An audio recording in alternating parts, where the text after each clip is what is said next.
Trees ask nothing. They just do what they do and don't want anything back in return, and all that they do is really good.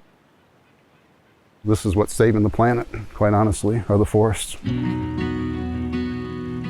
If you're attached to your forest, you really want to take care of it.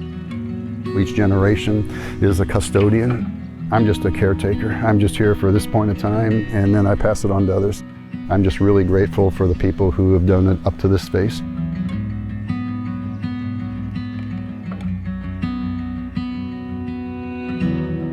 Our forests here in Indiana, over 90% of them are owned by private individuals, each of them making decisions based on their own life and their own needs. But our forests in Indiana are also beautiful, complex systems that require a deep understanding of science and ecology to do what's right for them.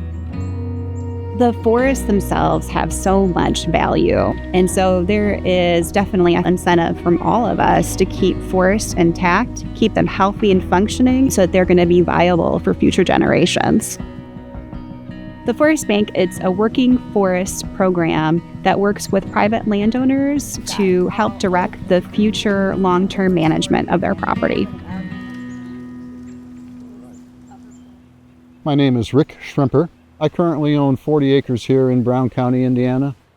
I understood that I had some trees that were very nice sized, and trees have value. So I contacted a logging company, and the logger came out and walked it with me. And he said, before we do anything, you should contact the Nature Conservancy. They may have a program that you might be interested in. So I did. Rick is an amazing partner because if you spend a few minutes with him, you know how much he loves this land and how much he cares about the future of this property. We offered him a different option by putting in a conservation easement on the property. Once I got further into the arrangement, I realized this is way more than just a financial benefit. This is about how I protect this properly and manage this for future generations.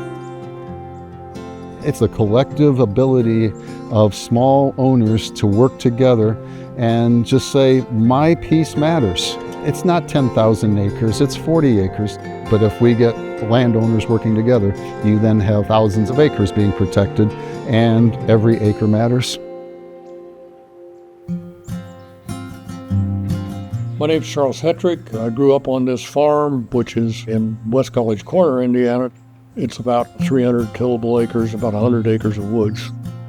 The woodland was the canopy, it encompassed the whole woods, which made it so that wildflowers grew. The creek runs through the property, great habitat for birds and other things. And that's what I grew up with. There aren't that many places around that have that kind of an environment, so it's always been special to me and our family.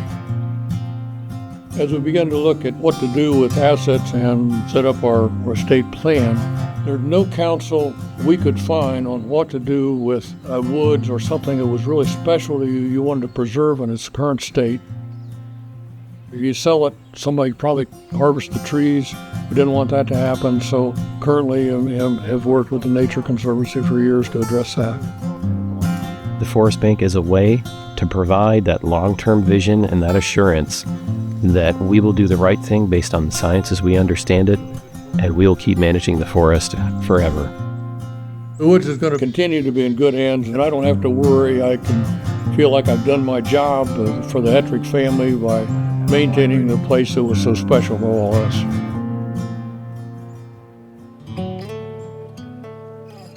The Forest Bank sought to solve three big problems. People making decisions based out of a financial need right now, them worrying about what the next generation was going to decide to do with their land and their forest after they were gone. And finally, we wanted to create a way to manage our forests for rare and declining species and habitat types.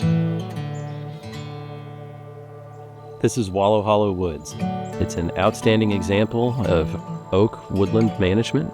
It's a property owned by the Nature Conservancy and managed through the Forest Bank.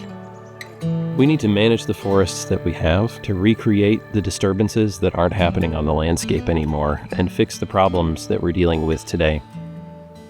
We don't have large fires running across the landscape anymore, so we should use prescribed fire to recreate them. We have invasive species, and we need to work to remove them from the landscape. growing those oak forests sustains biodiversity and keeps our forests and our planet healthy.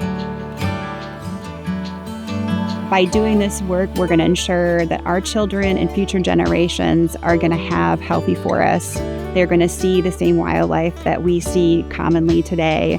So we need to do all of these things to make sure that we have healthy and vibrant forests for the future.